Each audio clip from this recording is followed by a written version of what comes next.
they were going to focus on the rise and fall of the activist, former activist known as Tulsi Gabbard. Now, her story is very ironic because Tulsi Gabbard left the Democrats in 2022 because she said it was a warmongering party because Biden took us to war indirectly with Russia through Ukraine. So she said she couldn't take it. And then she took a job with Trump, who came off of winning the US elections with the promise that he would do no more wars. Even I, who am probably a little bit to the left and liberal, believed that Trump was not going to be a person who's into war. Nobody saw that he would become a warmonger. So I'm not going to blame her for that. So she took an office with him with the Office of Intelligence, which she was running. And it made sense because Trump was going to be the president who took us away from wars, who focused on the economy and everything. But we know in between that, he's in a big war. But what's ironic here is that while she was the head, or while she still is the head of the intelligence agency, she has been filtering information to Trump to push for an easy war, even though even though she knew it wouldn't be an easy war, even though she proclaims to be against war, and even though she also knew that Iran was not a threat to American safety. So she knew two things. Iran was not a threat to safety, and she also knew that the war wouldn't work out because the plan of the war was to have a regime change and be done in 3 weeks. She knew all of this wasn't going to happen, and yet she facilitated this war by filtering information from Israel, which was false, which would give Trump the idea that the war could work out and that Iran was a threat. And she probably did this under pressure, political pressure against Yeah. her valid. I believe she really is against the war, but she basically sold out her activism by doing that and filtering. And then she tried to protect herself by saying, well, her job is only to give data. Well, if you only give data, why did you filter it out? And where the irony becomes even more is that a true bloodthirsty warrior, Joe Kent is not afraid of war. He's killed people. He's been on 13 campaigns, but he's a true warrior who doesn't believe going into war for nothing. He steps down and says that Trump knew that this war wasn't feasible, and he knew that Israel was lying to him, and she knew it, and none of them did anything about it. And now you have a soldier, a guy who's actually for war, who's actually the person who's turning into an activist because he's putting himself on the line, putting himself in danger, putting himself against Zionism and everything, doing what Tulsi Gabbard was claiming she did when she walked away from the Democratic Party. We all thought she was a an activist. She might have the desire to be an activist, but she doesn't have the heart, which means she's not an activist. Last thing I'll say, as she was filtering in this fake information to Trump, Trump knew it was fake, but he wanted her to filter Mm. fake stuff so that at the end of the day, he won't be blamed. Because we know, and basically, Trump was telling her, tell me what I want to hear. Because Trump was also in on this war for whatever reason. Maybe they have him on Epstein. So no one should be deceived into thinking that as she was filtering him in fake or not giving him all the information that he didn't know, she was basically bending to him and bending to APAC. And it's very disappointing because when she moved from the Democratic Party to the Republican Party or moved with Trump, I was happy about that because I was against the war with the Russia and Ukraine, which the U.S. basically started. And I thought we finally have Trump and we have Tulsi Gabbard who are anti-war. You might disagree with what they do domestically, but at least they're anti-war. Comes that it's not the case. She's not an activist. In her heart, she may feel she's a good person, but she's weak and she's evil because she facilitated a war, which is may cause the collapse of the whole global economy and has caused a lot of deaths in Iran and a lot of deaths in the Middle East. What are your thoughts, Alex? Yeah, and it's crazy how like on the 18th of March, she walked into the Senate hearing with a prepared statement that said Iran had made no efforts to rebuild their nuclear program after the Oh yeah, 2025 strikes. That's yeah. the smoking gun that proves the war had no legal basis. Yeah. But when the I think camera she did that started last year, right? rolling, Yeah. Well, actually, this yeah, year, she you're right. omitted it, you know. She changed, yeah, she changed the words in real time to say Iran was trying to recover.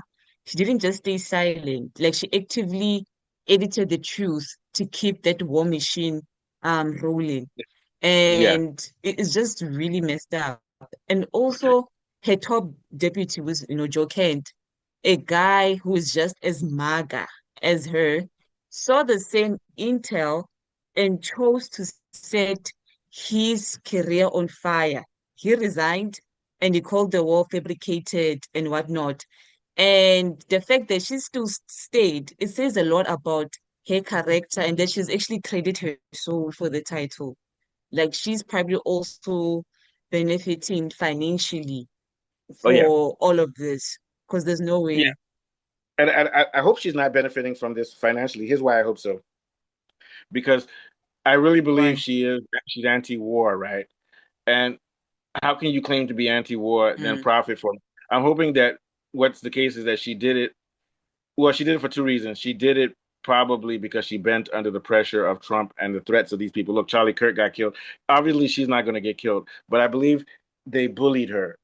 That's the thing. I believe they bullied her into doing what they want. yeah, But also, I also believe she did it, even if they didn't pay her, she did it to keep her job, which is the same thing. You get my point? She didn't want to lose her job. She didn't want to lose her position. But yeah, whatever it is, it shows that she has no character. Joe Kent has character. And, I don't even like Joe Kent because I don't like soldiers and I don't like war, but I respect him. There's a difference between not liking somebody and respect him because he stood up and is going to go down on record that yeah, his name is clean. His name is clean.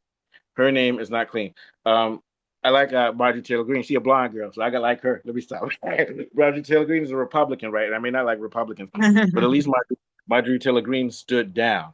And now when Trump said he was going to destroy Iran as a civilization, she said that's a war crime, is evil. So no matter what you may say about her, I yeah, don't think she's racist, but if she's racist or whatever, at least she has some values and has walked away from this thing. yeah, Tulsi Gabbard, I thought was like that when she walked away from the Democrats, but Tulsi Gabbard is a what you call what's that thing? Have you heard that thing when you order, like if you order PlayStation, there's TMU, TMU PlayStation and the real PlayStation.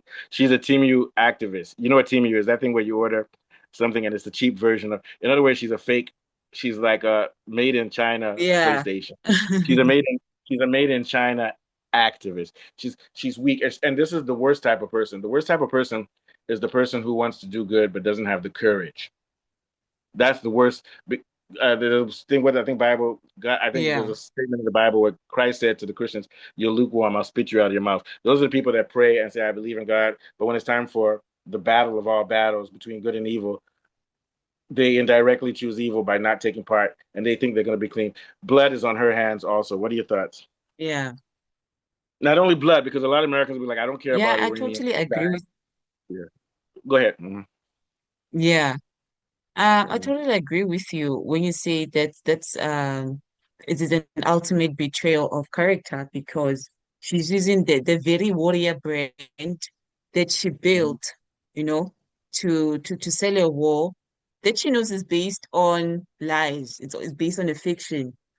And it's one thing for like you know with Tulsi, it's like you don't know what you're getting with her, you know.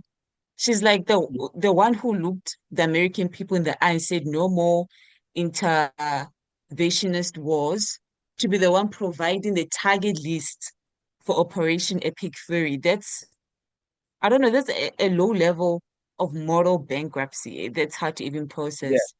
Yeah. And when you also look at how she treated Go ahead. Mhm. it actually looks like. He had the same intel, the same access, and the same seat at the table. He looked at the fabrication and he called it out and walked away from the power. And then Tulsi Okay. stayed. She chose the title over the truth.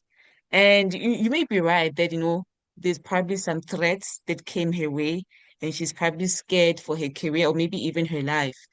Yeah. So, hey, at the end of the day, if you won't stand up when the missiles are being fueled by a lie you personally uncovered, you don't have character, whether you're being threatened or not, you know, She doesn't have and character. you just have a brand, but you have no character. Yeah. And there's no way to threaten her life. All she had to do was give Trump all of the information, not filtered information. And then afterwards, she doesn't have to whistle Yeah, blow. She could just say, okay, this is not a good war. We can't win and everything, but you can do whatever you want to do and just keep a record of it. But what she did was complicit. She actually filtered and tailored the method. And Trump knew she was filtering it. So but now Trump will say, "Oh, she filtered it. I didn't know." So very stupid move by her. Stupid yeah, thing. When all of this ends, and here's another thing. I would say She'll be she's a blamed. traitor. I want to say why she's a traitor to America. She's a traitor because when you work for the intelligence agency, your job is to give the president information that protects the United States as a nation, protects its sovereignty, and make sure that it doesn't fall because of wars and stuff. So by her tailoring it for Israel, putting it on Israel's behalf, that's a form of treason because the data that she's giving him led to a disastrous war, which could bring down the United States empire and power and cause the death of us for no reason. So to me, that's actually treason because she was Yeah. looking out for her self-interest. She gave false intelligence for a war. To me, that's treason. What are your thoughts? Yeah, and it's exactly what you're saying. She gave him what he wanted. She chose to Hmm. be the curator of intelligence instead of a director of it. She didn't want Yeah, to be the one, to tell the peace candidate that he was launching an illegal war of aggression. She just moved over the cracks. yeah, Like she literally had the power to stop the gears. She could have stood by Joe Kent. She could have read every single word in that report and made it impossible for them to claim the yeah, imminent threat with a straight face. But she yeah, didn't. yeah. She And not didn't. only that, Yeah, good. And not only that, not that she let him start an illegal war, she's let him start a war that she knew that America couldn't win. That's even more yeah. bad for him. So she let him start a war, That's actually which is stupid. yeah. So and she knew all of this was rubbish, but she didn't have the heart or the courage to stand up. So we want to make this distinction between Tulsi Gabbard and Kent and Marjorie Taylor Greene. It's one thing to say you care about America. It's another thing to say you're against war. But when the time comes and you have to stand up and prove it, she failed the test miserably. That's all I have to say. What are your last thoughts? Um, you know, she's not just an actor. She's not just a puppet. She's an actor who knew the play will end in a tragedy, but Yeah. she's still out there reciting the lines because she likes the spotlight. You know, she traded her "No War with Iran" t-shirts for a front row seat to a how do I pronounce this? It's in my head. Perpetual war Yeah, that's that correct. she Mhm. knows better than anyone in that building will only end in people suffering. Yeah. So Everyone around the world, not just America. yeah, but she has her nice job, she has her nice car, and she's still anti-war, but she has everything. So she chose herself. So she's a narcissist. So yeah, we'll end on that. We'll see how all of this develops because this is really crazy stuff. We'll come back in a couple of days to see what's going on. We're gonna turn our focus back to Trump, who's doing a blockade on Iran, causing how things in South Africa is the That price guy of is just, that guy's crazy. He did a picture of himself as Jesus Christ. But once again, I still believe this is just acting. They're yeah, he's it's being told scripted. what to say. Yeah, it's scripted. Trump isn't crazy. He's made 1 billion, maybe $1 trillion for his family. All right, Alex. So yeah, I'll see you. So we try to get another show this week. Probably Thursday. I'll see you on Thursday. Okay. Thanks. I think this is your fifth show, so we'll see you on Thursday. Thank you. Yeah. Okay. Bye.